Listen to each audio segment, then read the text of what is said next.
the end of last semester, we had a number of students still living on campus, but the majority of our students had gone home, and we had largely gone to remote learning basically in the middle of March. And all students finished their classes online at that time, but certainly got a lot quieter on campus. In the last couple of months, it's been pretty crazy probably for you guys making all these decisions. What decisions have already been made? So I think some of the major decisions include mask policy, so masks are required on campus, outside of like my private office or a student inside their residential room. Social distancing is also a policy on campus, kind of matching the CDC requirements of saying, or recommendations trying to stay 6 feet apart whenever possible. That we made major changes for how classes are going to be set up. So our classes, we moved to a block schedule. So most classes are going to be just 4 weeks long, and students will just be in one of those classes at a time. And this is in part to reduce how many groups of students, say, like I'm exposed to at any given time, to reduce chances of any kind of outbreak. Similarly, students in residence halls will be living with people that they otherwise already are interacting with. So if I'm a member of the soccer team, the people in the rooms around mine are also going to be members of the soccer team as well for that same reason, just to try and reduce how many groups I might be exposed to at any given time. I think those are some of the biggest kind of changes and differences from this year to last year. Absolutely. When are classes starting again for the fall semester? So they start on the 24th, but we start having students move in about 2 weeks ahead of that time, especially some of our fall student athletes. What are some of the policies that you're going to be implementing when students first get to campus, because that is the time where they're most likely to be carrying an infection? Yeah, so they will end up having the policies kind of reiterated to them about masks and distancing. Everyone will be provided a mask and a face shield and hand sanitizer, noting about the frequency of hand washing being also really important as well. Having student athletes end up being screened every single day for temperature as well as symptoms as part of NAIA and GPAC. And that covers a majority of our face-to-face students. Absolutely. A lot of districts and schools are having students sign a COVID-19 liability waiver that waives the college of any damages that could happen because of the virus. Is that something that you guys are doing? We don't have a waiver at this time, but we still are working on finalizing policies. Perfect. What is going on with your enrollment? Has enrollment been up or down, or what are the differences in enrollment for this new incoming freshman class coming in this very weird time? Sure. So our enrollment currently looks like it's hitting our kind of projected goals, but I think it's been, I don't say more difficult and certainly different in how that kind of recruitment enrollment's gone, with everything being like virtual orientations, virtual interviews, virtual campus tours, that everything's been very different. But I think the response has been pretty positive for the students and parents who've done that. How will the health of those students and staff be monitored? So there's a confidential health form that all students submit when they're initially arriving that goes kind of down the symptom checklist that's updated based on CDC guidelines to kind of confirm whether or not I've experienced these symptoms, if I have traveled outside the country, any of those kind of risk factors. And so they all submit that as an initial kind of starting point. And then they also need to submit any kind of updates if that changes. Part of our policies will emphasize, kind of like in flu season, where you might suggest if you're feeling ill or sick, don't come to class, don't do any of this. They're going to be similarly told to not come to class and instead to remote in and participate to try and help keep everyone safe, as well as then update that form that updates us on their health status. If a student does end up testing positive, what are the protocols to keep everybody else safe as well as that student safe when they do need to be kind of out of the classroom? Sure. So we have some single rooms with their own bathrooms identified as kind of quarantine spaces. The student would be moved into one of those self-quarantine spaces, and then following the Siouxland District Health guidelines. So whatever they're suggesting, student like 14 days or 10 days, I saw as the most recent guidance, to remain in self-quarantine. That's what they would then do. And we would be following the recommendations of Siouxland District Health on any kind of follow-up with contact tracing. For those quarantine students, how are you guys going to be dealing with other things that they may need, like food, and things while they're in that quarantine space? Sure, so that'll be a cooperation between Aramark, who helps provide our food service, and then Residential Life, who would help to get the prepared like box-to-go meals to the student in a contact list, leaving it outside their room, texting them that it's there, and then they're able to get it without having to end up in direct contact. How many of those quarantine rooms do you have set up? I would have to check. I want to say it's around a dozen spaces. Okay. Right now, hopefully plenty. Yes. If a student has tested positive and does need to go into quarantine, do they also have the option to go home if they live close to here? Yes, that would be an option for them to do that if they preferred. Perfect.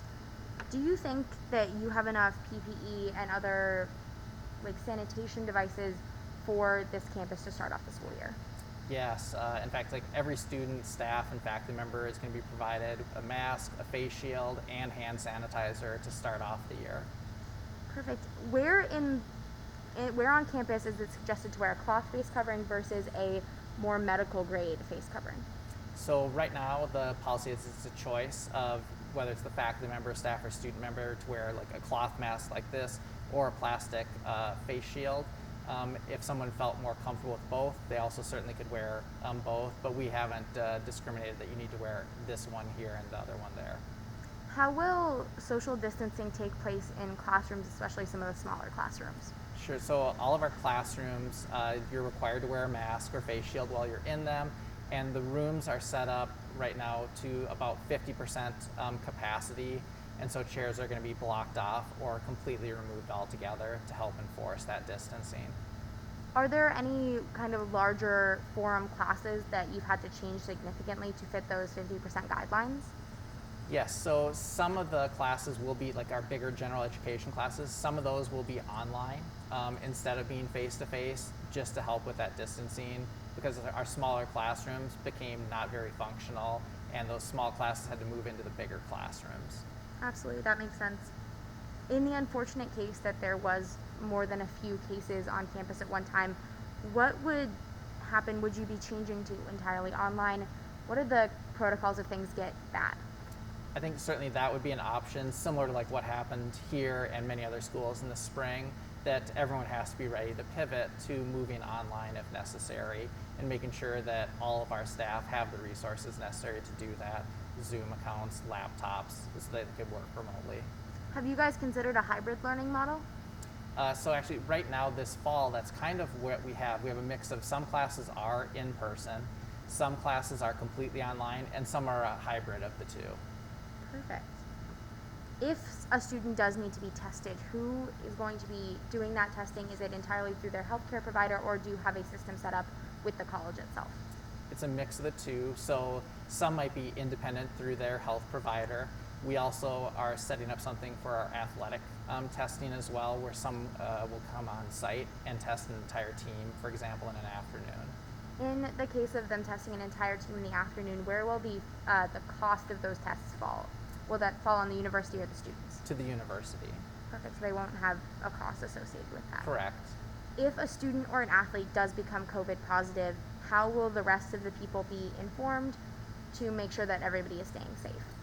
So that would be an email coming out of, I'm not sure whose office, it probably depends on where it's happening. It could be from our athletic director if it's directly tied to athletics, or it could be coming from my office if it was related to, say, like a classroom. Have you guys invested in plexiglass barriers in parts of the campus? Yes, we do have some set up. Right now we have some in the library is already set up, and then there's a couple other offices on campus getting that set up. International students are kind of a hot button topic, and you guys do have quite a few international students. How is this affecting them? So they all should be okay, regardless of kind of what decision gets made, because we're going to have at least a sufficient number of in-person classes that their visa status isn't at risk. Probably the biggest obstacle is whether or not they're able to get into the country or not with kind of current immigration guidelines. Have you been able to help any students try to figure out how to get back into the country with these guidelines currently? So we have not been urgent. Some students have wanted to explore options. We've advised them not to do that because they've talked about going to other kinds of countries, staying there for a couple weeks, then coming here, but that's putting themselves at a greater risk and a greater expense. And so we've urged them to remain in their home countries and wait for our State Department to work that out.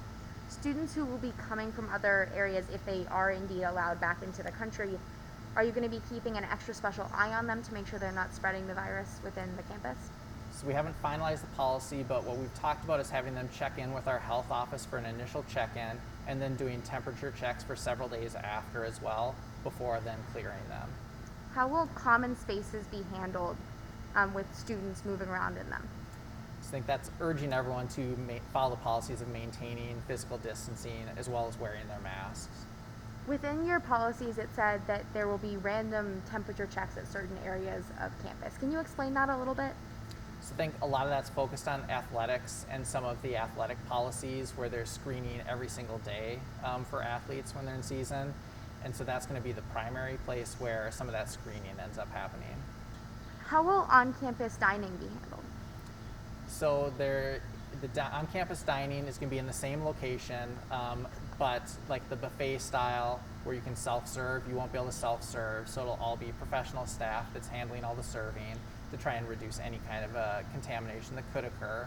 And then in the actual dining space, it's going to be reduced seating available, so you won't have 7 chairs all crammed around one small table. It'd be reduced just 2 or 3 to allow for some social distancing within that space. To-go boxes are also an option for the students.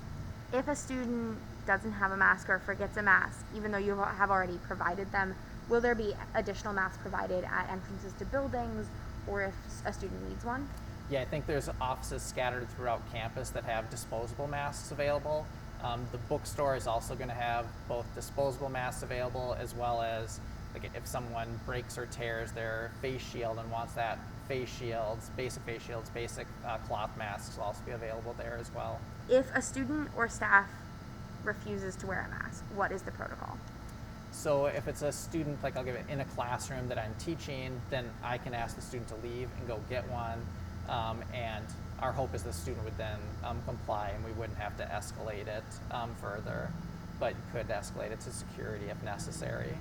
Perfect. How will you make sure masks are sanitized, because they do need to be washed on a very regular basis? How will you make sure that that's happening?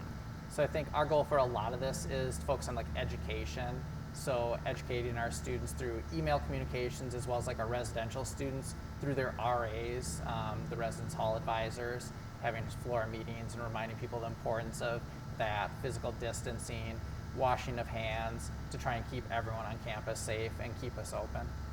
How will immunocompromised staff and students be kind of kept safe or handled if they do need to stay in their rooms or out of the classroom? Yeah, so I think that's where then having the option to go and work remotely, I think is really important. We have some staff members who are identified as possibly falling into that category, and so working with them to work remotely is our goal. Are there specific teachers or staff that are in charge of making sure that that online learning happens, or will that fall on the teachers teaching the specific classes as an additional duty for them? So there's a mix of the two. Largely it would fall on the or the faculty members teaching, but we also have a large number of our faculty who are regular instructors online, who have been providing a lot of online development for courses to help our faculty be prepared for that. How are you guys going to be handling the kind of mental and emotional well-being of students and staff during this very traumatic time? So I think our campus counselor has been preparing that for her own personal like one-on-ones with students, but also doing like group sessions, peer support networks to try and provide a lot of opportunities for individuals. Also our campus ministry is another good source for our students and staff and faculty to go to and be able to talk to someone. Is there anything else that I missed that you want to add or you want me to add? I think it's just important to note that our guidelines are evolving. You know, we're constantly monitoring like the recommendations set, and we're evolving those guidelines based off best practices. And there's a university response team really tasked to help kind of activate those plans and make those adjustments. I think that's probably pretty important. Yeah, I'd agree. Everything's seems like a constant state of flux. As we get more information and more news or recommendations change, then we also want to update appropriately.